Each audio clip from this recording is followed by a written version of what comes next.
पुढची महत्त्वाची बातमी समोर येते। जालन्यामध्ये मनोज जरांगे पाटील यांच्या बैठकीमध्ये अचानक मधमाशांचा हल्ला झालाय। मधमाशांमुळे बैठकीच्या ठिकाणी गोंधळाचं वातावरण निर्माण झालंय।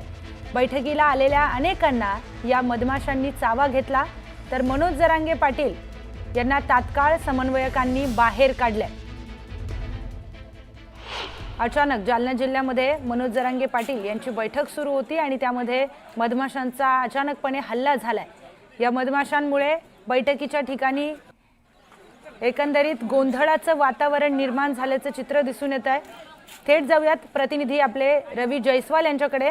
रवी, काय नेमकं तिथं झालंय? आपण जर बघितलं तर मराठा आंदोलक मनोज जरांगे पाटील यांनी आज मराठा समन्वयकांची म्हणजे सेवकांची बैठक बोलावली होती आणि ही बैठक जी आहे ती आंतरवाली सराटीतील सरपंच आहेत त्यांच्या शेतामध्ये ठेवण्यात आली होती। त्या शेतामध्ये लिंबाचं झाड आहे आणि त्या झाडावर मोहोळ बसलेलं होतं आणि त्याच ठिकाणी जी आहे ती जरांगे यांनी बैठक जी आहे ती सुरू केली होती। मात्र थोड्या वेळानंतर मधमाशांची पोळी जी आहे ती म्हणजे पोळी त्यांच्या त्या बैठकीमध्ये पडल्यामुळं मधमाशांचा हल्ला जो आहे तो सगळ्या मराठा आंदोलकांवर झालेला आहे। या हल्ल्यामध्ये अनेक जणांना चावा घेऊन जखमी सुद्धा झालेले आहेत आणि त्याचबरोबर या ठिकाणी जरांगे यांना सेवकांनी जे आहे ते तिथून बाजूला नेलं। त्यामुळे मनोज जरांगे यांना कोणतीही इजा या ठिकाणी झालेली नाही। मात्र अनेक मराठा सेवक जे आहेत ते या मधमाशांच्या हल्ल्यामध्ये जखमी झालेले आहेत। रवी, धन्यवाद आपण दिलेल्या माहितीसाठी।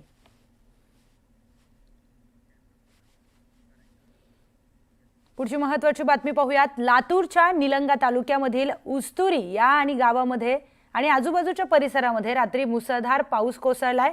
उस्तुरी या गावामध्ये आणि तेथील ओढ्याला पूर आलाय। उस्तुरी गावावरून औराद शहाजनीकडे जाणाऱ्या पुलावरून पाणी वाहत असल्याचं दिसून आलं आणि त्यामुळे हा मार्ग देखील बंद झालाय। ओढ्याला आलेल्या पुरामुळे अनेक शेतकरी अलीकडेच अडकलेत, तर ओढ्याला पाणी आल्यामुळे टाकळी, वाकसा, कलमुगळी आणि चिलवंतवाडी आदी गावांचा संपर्क तुटलाय। दरम्यान कुणीही पूल ओलांडण्याचा प्रयत्न करू नये असं आवाहन प्रशासनाच्या वतीने करण्यात आलंय।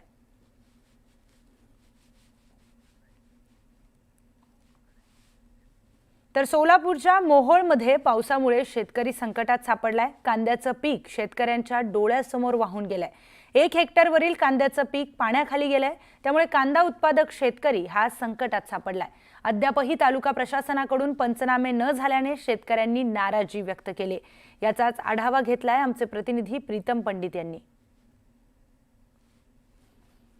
देशाचा कणा म्हणून शेतकऱ्याची ओळख आहे, मात्र गेल्या 8 ते 10 दिवसाच्या सोलापूर जिल्ह्यातील पावसामुळे हा कणा कुठेतरी आता उद्ध्वस्त झाल्याचं चित्र आपल्याला पाहायला मिळते। कारण आपण सध्या मोहोळ तालुक्यात आहोत आणि ह्या मोहोळ तालुक्यात परिस्थिती पाहायला गेलं तर अशी विचित्र परिस्थिती आहे। कारण शेतकऱ्यांनी तळहाताच्या फोडाप्रमाणे जपलेलं जे कांद्याचं पीक आहे अक्षरशः डोळ्यासमोरून पाण्यात वाहून जाताना आपल्याला या ठिकाणी दिसून येत आहे। कारण पाहायला गेलं तर 4 ते 5 दिवसात 161 मिलीमीटर पावसाची नोंद झाल्यानंतर हे जे कांदा पीक आहे ते 1 हेक्टरचं पीक आहे। अक्षरशः माती वाहून गेलेली आहे आणि पूर्णपणे खडक आहे तो वरती आल्याचं चित्र आपल्याला पाहायला मिळत आहे। त्यामुळे कुठेतरी मायबाप राज्य सरकारने याकडे लक्ष द्यावं अशी सध्या तरी हाक आहे ती शेतकरी आपल्याला देताना पाहायला मिळतोय। त्यामुळे कुठेतरी शेतकऱ्यांचं जे आहे ते आर्थिक नुकसान मोठ्या प्रमाणावर झालेलं आहे। तोंडावर दिवाळी आहे आणि दिवाळीच्याच मुहूर्तावर कुठेतरी शेतकऱ्यांना आता दिवाळी कशी साजरी करायचा हाच प्रश्न आहे। आपल्यासोबत शेतकरी आहेत। दादा, आता ही गुडघ्याभर पाणी पीक कांदा पूर्ण नासून गेलेला आहे, कशा पद्धतीने दिवाळी साजरी करणार होता? सर, आता काय झाले माहिती आहे का, हां 2 महिने दिवस झालं पाऊस चालू आहे आणि ह्या पद्धतीचा कांदा लावल्याला जसा ना तसाच आहे शेतीमध्ये। ह्याची वाढ झाली नाही, ही मोठा झाला नाही। आमचं 5-6 जणांचं कुटुंब आहे सर काय, आणि 2 लहान मुलं आहे ती आणि बायको मी मोलमजुरी करतो आणि दुपारपतूर मोलमजुरी करून हे दुपारना कांदा लावून घेतला। जसा लावला तसाच आहे सर। आई घरी आजारी आहे, तिला दवाखान्याला पैसे नाही सर। एवढं झाल्यानंतर मी तुला आईला म्हणलो दवाखान्याला एवढं कांद्याचे पैसे आल्यावर मी घेऊन जातो, आता आईला नेऊ का कांदा मार्केटला नेऊ, ह्याला मार्केटमध्ये काय येईल तुम्ही सांगा सर. मग आता काय करायचं. आता माझ्या आईला कॅन्सर आहे सर. आता हात सुजला आहे. तुम्ही प्रत्यक्षात घरी येऊन पहा, बघा काय परिस्थिती आहे. पण पाहायला गेलं तर शेतकऱ्यांना आता आपलं स्वतःचं पीक तर पाण्यामुळे वाया गेलेलं आहे. मात्र असं असलं तरी अक्षरशः रडण्याची वेळ शेतकऱ्यावर आलेली आहे. त्यामुळे कुठेतरी शेतकऱ्यांना आता अस्वस्थता आपण पाहतोय की शेतकऱ्यांची मोठ्या प्रमाणावर अस्वस्थता आहे. युवा शेतकरी आहे, काम कुठेतरी दुसरीकडे कामाला जाण्यापेक्षा आपल्या शेतीतच काम केलेलं बरं ह्या हेतूने काम करत आहे. मात्र निसर्ग साथ देत नाही. या निसर्गाच्या ह्याच्यामुळे आम्ही शेतकऱ्यांचं जगणं पाक अवघड झालेलं आहे.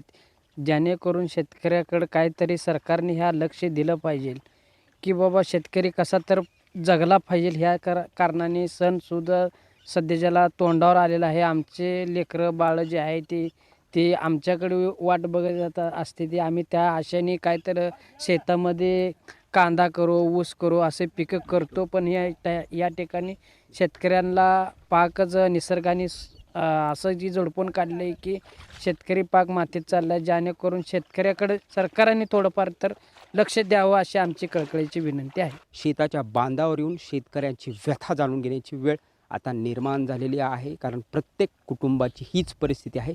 शेतकरी जगला तर आपण जगू अशीच म्हणण्याची वेळ सध्या तरी आपल्याला पाहायला मिळत आहे. प्रीतम पंडित, न्यूज 18 लोकमत, सोलापूर.